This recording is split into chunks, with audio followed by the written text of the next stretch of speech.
I never thought this video was gonna be real, but it's real. Hey y'all, welcome to my channel. If you're new, my name is Cass. I post videos all about building a better you inside and out through lifestyle, branding, fashion, content creation, health, all that good stuff. So make sure to subscribe if that is something that you are interested in. Turn on notifications to be the first to know whenever I post, and give this video a thumbs up if you think you're gonna like it, if you like it already. And let's get it. Welcome back if you're OG. Today, you guys, we are talking about my health and fitness journey, transformation, all that good stuff. I'm breaking down how I was able over quarantine to lose about 20 pounds. Yeah, I shocked myself with that one too. So this is going to be kind of a recurring, not necessarily like a series, but this is going to be a recurring topic on my channel. I'm excited for you guys to be along on this journey. I'm excited for y'all's journey, and I'm just going to be here to support y'all in any way possible. I'm going to let you guys know that everything that I have learned, this video is going to be done in 3 parts. Basically how my life was before this journey, how my life has changed throughout the journey, and what my plans are for the future and what I've learned so far. Y'all see that arm muscle there? Anyways, let's get it. I want to start with before this health and fitness hardcore, like Cassidy, you gonna do it, and focus and really go hard journey. I wasn't eating like crazy bad. I don't really eat fast food that much. Like the worst I would eat is like Subway. I didn't eat out that much. I did order a lot of Uber Eats since I was at work. You know, I was always ordering Uber Eats. I was typically out late, so I never really ate at home.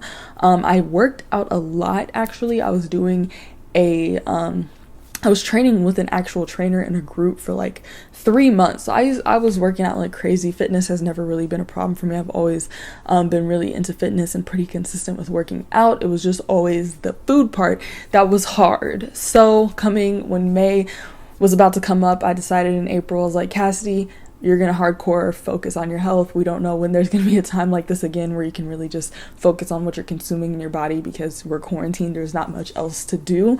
So I decided May 1st was gonna be the first day I was gonna weigh in and just, you know, make a change from that point on. I used to never weigh myself, so that was like the first time that I started weighing myself, and for me personally, it did make a difference. I know people say like, don't weigh yourself, just look at the differences because the scale can be wrong, and that's very, very true. There's been times where, if you watch my 2-week ab challenge video, I think I lost 1 pound in that whole challenge, but my body looked completely different. So definitely, you know, don't base the scale completely, but I will say it kept me determined and motivated, and the specific scale that I do have actually gives you fat percentage, muscle weight, as well as like water weight and different aspects. So even though, you know, maybe I went up in my regular weight, I may have dropped in fat, so what I was going up in was muscles. So just keep those things in mind. Either you know, get a scale that is very specific like that, or, you know, weigh yourself, but don't put too much weight on your weight. So yeah, that's kind of what I was doing beforehand.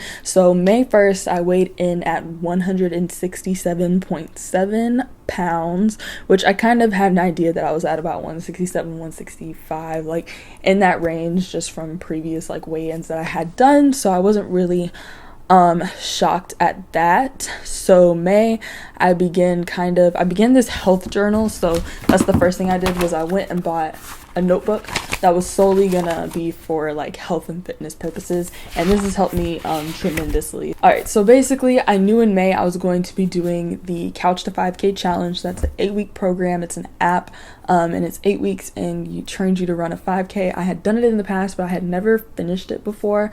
So May, I was just like determined to finish. I had actually already started it in April, so coming into May, I just wanted to keep it going. Coming into May, I was on week 4 of 8 weeks. Counting calories in May, health-wise, so I got the app MyFitnessPal, and I just started counting calories. I wasn't really eating a specific diet or eating anything specific. I just wanted to be aware of how much food I was putting in my body, aware of what I was putting in my body. So I was just like, Cassie, for the month of May, just count calories, just be consistent and count your calories every day, without worrying specifically about what I was eating. So that actually turned out to help me a lot, because just being aware of what I was putting in my body changed my mind and my decisions about a lot of the food that I consumed. So just being aware, self-aware, tracking. I know I mentioned this in my life-changing habits video, but just knowing what you're putting in your body can help a lot with you making better decisions. Deep into May, everything's going well. Here we are. And then week 5 of Couch to 5K, which is the week where you get to run like your first nonstop 2 miles. So I was excited and everything about it. I had some ankle pains, so I tried to ignore the ankle pains because, like I said, I was 5 weeks into my 8-week program. I was hype, I was excited. I was like, okay, maybe my ankle's just sore. Finally, I went to the doctor and I actually fractured my ankle, and I fractured it so bad, I got a stress fracture, that I could not like run, swim, work out, anything. I was in a boot for a little over a month, you guys. So this put an entire halt on my fitness journey, but I will say it changed the trajectory of my entire health and fitness journey. So basically, May, I get this ankle fracture, and I'm like, okay, Cassidy, there's only one thing you can do now is focus wholeheartedly on your health. That made the biggest difference for me. From May to June, I was able to lose 9.1 pounds, and in May, I got down to 158.6 pounds. So that was a huge difference, you guys, just focusing on my health and not even working out. And it's not gonna matter how much you work out if you still eat trash, because it's gonna matter, but you're not gonna see any rapid results or anything unless you actually focus on what you're putting in your body. So once I really changed what I was putting in my body, everything changed. And as far as that goes, I still didn't really go on a diet. I did consistently track my calories. I still do that consistently. And I tried to eat mainly keto. So as far as my calories go, I only focus really on the nutrition aspect, and I try to keep my carbs and sugar under the recommended count. They've been the only thing specifically I can say I'm doing for my health. I will give you guys some additional tips that kind of help suppress my appetite, that can help you guys as well. So June was the month of the boot. Like I said, June, I was just focusing on my health. And then from June to July, I ended up losing almost about 5 pounds, so 4.6 to be exact. So July, I was able to get back into my fitness routine again. The doctor dismissed me, so I started slow. I started with walking, and then I started the Couch to 5K program back all the way from the beginning. So that's kind of where I started with July. So I kind of built up slowly my cardio, and then toward the end of July, as some of you guys may already know, I decided to do the 2-week Chloe Ting ab challenge to lead up to my birthday. So you guys can check out that video if you want to see more about that challenge. But that was really, really good, and that was probably one of the huge factors. So from July into August, I ended up losing 6 pounds. August, I did the same kind of thing. I maintained my health, the same thing I told you guys I was already doing with counting my calories and keeping my carbohydrates low, mainly like a keto-ish diet. I say keto-ish because I do eat carbs, like it's not like 100% no carbs. Continued Couch to 5K in August. I got to week 6 in August, so 2 more weeks left. At the time this video is released, I'm actually going to be done. I'm right now on week 7, and then next week I have week 8, and this video releases like right after. So once this video releases, I should be done with my 5K training and on to my 10K training, which we'll talk about later.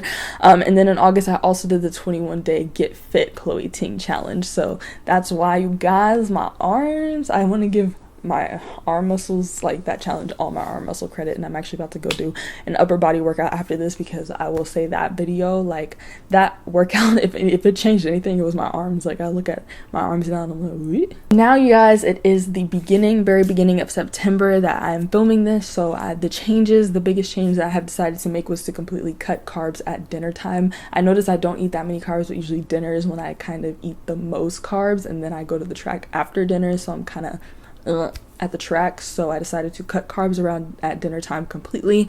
So that's really the biggest health change that I'm making at the moment. So just some plans for the future. I plan to continue to track my food. I want to cut carbs more completely, get more toward 100% keto, and I want to start cooking and prepping stuff. I usually just grab like a protein shake, a protein bar, like something really, really quick that I can just eat, and it's sufficient and gives my body the necessary nutrients. So I do want to start like actually cooking and prepping food for myself. I know it's going to take me a minute to get there, but I'm taking slow baby steps. The key to this whole journey, you guys, has been baby steps. I read Atomic Habits before I started this, and baby steps has been the biggest thing that has helped me, because I'd usually put so much pressure on myself. I'll be like, hey, you're going to work out 6 days a week.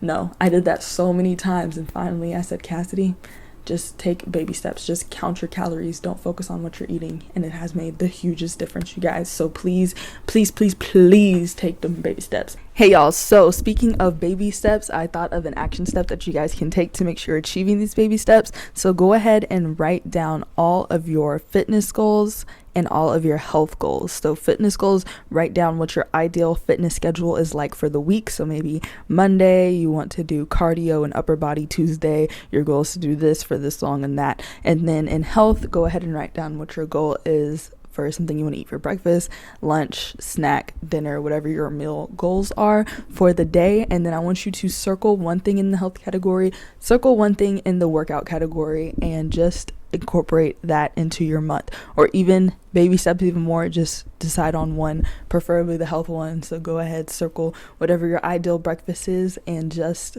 have that for breakfast, and try that for a month. Decide what you're going to add on to the next month. You can use your health journal to create a tracker to make sure that you do maintain this and you stay up to date with it. I plan on finishing the 5K as I mentioned, and going into 10K training, and just continuing to run like 5Ks and this and that. I want us to do strength training 3 times a week, which I'm already kind of doing. I do want to up my cardio to be daily, and I actually want to get my splits down, you guys. I really want to nail down my splits. That's my goal for like October, November time. So I usually stretch after my workouts, so we'll get it. I want to say 2 more things.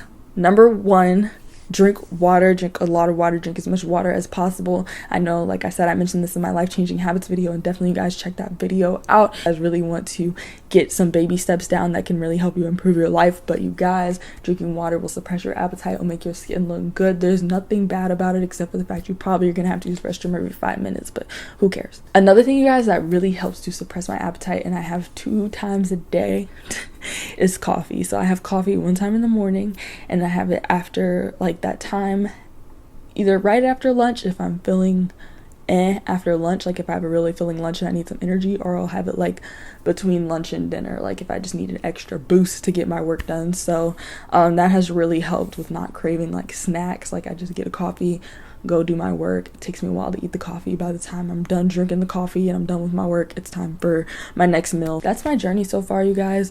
It's far from over for sure. I still have everything that I told you guys I'm planning on doing. This has been really exciting. I know a lot of y'all followed me through this on Instagram, through my Instagram story, and I'll be back on Instagram eventually. I'm taking a little social media break, but I'll be back on Instagram eventually, sharing more health and fitness with you guys. But you can check out my highlights if you want to see what I have posted in the past. But that is it, you guys. That is it so far.